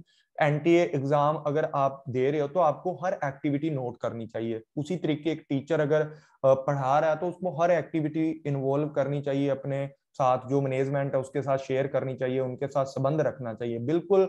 उनकी जो भी कॉन्फ्रेंस वगैरह होती है मैनेजमेंट के साथ, उनके अंदर उनको मतलब इन्वॉल्व होना चाहिए। उसके बाद बात करते हैं सेटिंग एग्जाम्पल। एग्जाम्पल सेट करके बच्चों को पढ़ाना सबसे बढ़िया बात होती है अच्छे टीचर की, कि वो साथ की साथ क्वेश्चन के साथ की साथ आपको अच्छा एग्जाम्पल दे, मतलब एक अच्छा उदाहरण दे आपको, ताकि आपके माइंड के अंदर वो चीज एकदम से फिट हो जाए। तो बिल्कुल सही बात है कि सेटिंग एग्जाम्पल बहुत अच्छे से एग्जाम्पल को सेट करना चाहिए। उसके बाद बात करते हैं सर जी इसके अंदर willingness of the put assumption to the test. अपनी मान्यताएं रखना, अपनी इच्छा के साथ टीचर बच्चों के ऊपर प्रेशर डालकर कुछ ना कुछ अजम्पशन रखना, ये बात गलत है कि भाई तेरे नंबर 100 ना आए तो मैं तेरे को मार दूंगा, ये कर दूंगा, तेरी क्लास में बेइज्जती करूंगा। ऐसा काम नहीं करना चाहिए एक टीचर को, ठीक है। उसके बाद बात करी जाए तो मतलब विलिंगनेस होनी भी चाहिए यार टेस्ट के अंदर। कई बार मैं बोलता हूँ ना, इच्छा होनी चाहिए, मतलब प्रेशर नहीं होना चाहिए, लेकिन एक इच्छा होनी चाहिए। इच्छा रखो अपने स्टूडेंट से कि भाई मैं तेरे से एक्सपेक्ट करता हूँ कि भाई तेरा आने वाले टाइम में नेट जीआरएफ हो। ऐसा ना हो कि नेट नहीं हुआ तो उसको मार ही देना, ऐसा नहीं होना चाहिए। एक्नोलिज्ड एक्नोलिजिंग मिस्टेक्स, गलतियों को स्वीकार करना, भाई बिल्कुल ठीक है ना। अगर आपसे कोई गलती होगी तो उसको एक्सेप्ट करो ना, सबसे बड़ी बात यही होनी चाहिए, ठीक है, उस चीजों को एक्सेप्ट करना। तो यहाँ पर देखा जाए कौन सा मतलब राइट ऑप्शन है तीनों में से, गुड स्ट्रेंथ होनी तो सारी चाहिए, ठीक है। कई बार देखो यार हर टाइम मैनेजमेंट के अंदर भी आपको पता है आजकल कि ऑफिस के अंदर भी पॉलिटिक्स वगैरह चलती है मैनेजमेंट, तो वहां हर मीटिंग के अंदर इन्वॉल्व होना जरूरी नहीं है, फुल टाइम इन्वॉल्व होना जरूरी नहीं है। बच्चों के लिए एग्जाम्पल सेट करो, अजम्पशन रखो भी बच्चा ये टेस्ट है, इसमें से जो नंबर लेके जाएगा मैं उसको चॉकलेट दूंगा, अच्छी अच्छी विलिंगनेस रखो, परीक्षा में पास करवाओ बच्चों को अच्छे कॉन्फिडेंस से मोटिवेट करके। उसके बाद अपनी मिस्टेक है अगर वो गलती को स्वीकार करना, ठीक है। तो यहाँ पर जो ऑप्शन नंबर ए है वो यहाँ पर अच्छा नहीं दिख रहा, बाकी सारे के सारे हमें अच्छे लग रहे हैं। तो इसका जो आंसर है वो हमारा क्या हो जाएगा, ए वाला कट जाएंगे सारे के सारे और रह जाएगा B number, second number option is the right answer है, जिसके अंदर एग्जांपल सेट करना, बच्चों के साथ अच्छे से बातचीत करना, रहना और मिस्टेक को एक्सेप्ट करना। एक टीचर की महान शक्तियां यही हो सकती हैं। 23 नंबर की बात करते हैं। 23 नंबर के अंदर मैं आपको बोल देता हूं कि मैंने इसके एंड के अंदर जो मतलब इसके आंसर है वो पीडीएफ में ऐड करके टेलीग्राम चैनल पर डाल दूंगा। दूसरी बात, सारे के सारे आंसर मैंने आपको करवा ही दिए हैं। विच ऑफ द, और इसकी जो आपको नेक्स्ट दिन मिला करेगी, मतलब नेक्स्ट दिन इसकी पीपीटी आपको मिला करेगी। और जो वीडियो है वो जैसे आज मैंने वीडियो बनाई है, आज ही वीडियो मिल जाएगी, नेक्स्ट दिन इसकी पीपीटी मिलेगी, ताकि आप लोग एक बार समझ लो इस चीजों को। Which one of the following statement is correct in the context of the multiple choice type of question. इनमें से देखो देखो कौन सी चीज स्टेटमेंट सही है इनमें से। They are more objective than true false type question, मतलब वे सही गलत प्रकार के प्रश्नों की तुलना में अधिक ज्यादा मतलब वो है। तो इनमें से इसका आंसर आप खुद मुझे करोगे। इसका आंसर 23, क्वेश्चन नंबर 23 का जो आंसर है वो आप कमेंट बॉक्स में लिखोगे, जितने भी बच्चे इसको देख रहे हैं। दे आर लेस ऑब्जेक्टिव ऐसे टाइप क्वेश्चन, तो आपको बताना है कि कौन सा राइट आंसर है यहाँ पर, ठीक है ना। यहाँ पर बोला गया they are more objective and true false type question, ठीक है, ये ठीक लग रहा है। उसके बाद मतलब जो भी आपका ऑप्शन है, जो भी आपका यहाँ पर ऑप्शन दिए इनमें से देख लेना आप क्या आपको सही लग रहा है, ठीक है, आप देख लेना। तो कमेंट बॉक्स में इसका आंसर जरूर करना, सब लोग जितने भी स्टूडेंट इसको देखेंगे। उसके बाद 24 नंबर की है, the main objective of student evaluation of the teacher are. Main objective क्या होता है, मूल्यांकन करने का, या शिक्षकों को छात्र मूल्यांकन करने का मुख्य उद्देश्य क्या होता है। एक टीचर के द्वारा स्टूडेंट का मूल्यांकन करने का मुख्य उद्देश्य क्या होता है, उसके बारे में बताना है। To gather information about the student weakness, student की वीकनेस के बारे में पता करना। सही बात है या गलत बात है, तो देख लो इसको। ये भी क्वेश्चन नंबर 24 है, इसका आंसर भी आप खुद करोगे। टू मेक टीचर टेक मतलब टीचिंग सीरियसली, मतलब टीचर मतलब देखेगा कि गंभीरता से पढ़ाने के लिए उसको इवेल्युएशन करने की जरूरत है, या छात्रों के बारे में कमजोर जानकारी इकट्ठी करनी है उसके बारे में। या to help teacher adopt innovation method, नए मेथडों को अडोप्ट करने के लिए, या एक मतलब गंभीरता से पढ़ाने के लिए बच्चों को। To identify the area of the मतलब जो एरिया है आपका सुधार का एरिया, इंप्रूवमेंट का एरिया है, या टीचर ट्रेड्स का एरिया, उसको पता लगाना। तो यहाँ पर जो आंसर है आपको में भी पता चल ही गया होगा क्या आंसर है इसका। तो आप लोगों ने पूरे ध्यान पूर्वक इस 24 नंबर क्वेश्चन को भी कमेंट के अंदर इसका आंसर आप लोगों को करना है, ठीक है। जो पेड वाले बच्चे देखेंगे वो तो जरूर करेंगे, बाकी भी जो बच्चे देखेंगे वो भी जरूर इसका आंसर आप लोगों को करना है। लास्ट और फाइनल क्वेश्चन आपके सामने है जी, विच ऑफ द, इसके अंदर भी सेट दिया गया, कैरेक्टरिस्टिक दी गई है, help to design effective teaching learning system के बारे में बताया गया है कि इनमें से कौन कौन सी कैरेक्टरिस्टिक होती हैं जो इफेक्टिव लर्निंग टीचिंग के अंदर होनी चाहिए। एक लर्नर की कैरेक्टरिस्टिक है जिनको कंसीडर किया जाता है इफेक्टिव टीचिंग लर्निंग सिस्टम के अंदर। तो इसका मैं आपको करवा देता हूं। इसका जो आंसर है, अगर आप देना भी चाहो तो पॉज करके दे सकते हो, सारे क्वेश्चनों का आंसर आप कमेंट बॉक्स में दे सकते हो, ताकि मैं आपको इंप्रूवमेंट कर सकूं, आपकी हेल्प कर सकूं। आप जो भी कमजोर आपका पार्ट होगा उसके ऊपर मैं वीडियो बना सकूं, तो आपने ध्यान रखना है। यहां पर बात करते हैं sir ji, prior experience of learner in the respect of the subject. Subject के बारे में प्रायर नॉलेज क्या है, इंटरपर्सनल रिलेशनशिप लर्नर और फैमिली या फ्रेंड्स के बीच में, उसके बारे में देखो यहाँ पर क्या बात की जा रही है। तो ऐसी चीजें जरूरी होती हैं हमारे इफेक्टिव टीचिंग लर्निंग की, किस फैमिली से बिलोंग करता है, किसके साथ उसका इंटरपर्सनल रिलेशनशिप है, ठीक है, ऐसी चीजें होती हैं इफेक्टिव टीचिंग के अंदर। मुझे तो नहीं लगता कि ऐसी चीजें होनी भी चाहिए। उसके बाद बात करते हैं एबिलिटी, भी एक सब्जेक्ट को सीखने की एबिलिटी क्या है लर्नर की, ये होनी चाहिए, बिल्कुल होनी चाहिए। उसके बाद बात करते हैं स्टूडेंट का बैकग्राउंड का, जो लैंग्वेज बैकग्राउंड है, मदर टंग क्या है एक स्टूडेंट की, ये होनी चाहिए, बिल्कुल होनी चाहिए। इंग्लिश मीडियम से है, हिंदी से है, पंजाबी से है, संस्कृत से है, कौन सा उसका बैकग्राउंड मीडियम है, उससे ही तो पता लगेगा ना बच्चे क्या लैंग्वेज पढ़ के आए हैं, उनको किस तरीके से अच्छा समझ आ सकता है। Interest of student following the prescript dress code, जो आपका ड्रेस कोड है आपका, वो क्या मतलब इंपॉर्टेंट हो सकता है इसके अंदर, ड्रेस कोड है जो आपका। मुझे तो नहीं लगता कि ड्रेस का एक इफेक्टिव टीचिंग के साथ कोई इम्पैक्ट पड़ता होगा, तो ये ऑप्शन गलत है। Motivational oriented of the student, कि एक छात्र किस तरीके से मोटिवेट हो सकता है, इसका ये भी सही हो सकता है। तो आप इसका आंसर देख लेना कौन सा सही बनता है। तो मुझे तो लगता है कि इसका आंसर नंबर बी है वो बिल्कुल सही है, क्योंकि इसके अंदर जो दो आंसर हैं फैमिली बैकग्राउंड वाला या रिलेशन, ये गलत है। और ये कोड वाला है जो ड्रेस कोड की भी जरूरत नहीं होती इफेक्टिव टीचिंग के अंदर, बाकी सारे के सारे यहाँ पर ऑप्शन सही है। तो प्रायर नॉलेज होनी चाहिए, एबिलिटी होनी चाहिए सीखने की, सब्जेक्ट को सीखने की, बैकग्राउंड नॉलेज है, motivational orientation of the student, ये भी इसके अंदर होना चाहिए। तो थैंक यू ऑल फ्रेंड्स, ये आज की क्लास थी। अगर क्लास अच्छी लगे प्लीज लाइक जरूर करना, शेयर जरूर करना, ताकि आप लोगों को बेनिफिट हो, आपके फ्रेंड्स को भी बेनिफिट हो, और मैं नई नई क्लासेस ऐसे ही लेकर आता रहूं। तो thank you all friends, take care, bye bye, मिलते हैं नेक्स्ट क्लास के अंदर, जो कि फिर आपको टीचिंग के ऊपर मिलने वाली हैं। उसके अंदर भी आपको या तो 30 क्वेश्चन मिलेंगे या 25 मिलेंगे, जितने भी क्वेश्चन होंगे अच्छे अच्छे क्वेश्चन मैं आपके लिए लेकर आऊंगा। नेक्स्ट क्लास आपको कल या परसों मिलने वाली है, या कल नाइट में आपको क्लास मिल जाएगी 8 बजे तक। तो thank you all friends, take care, bye bye.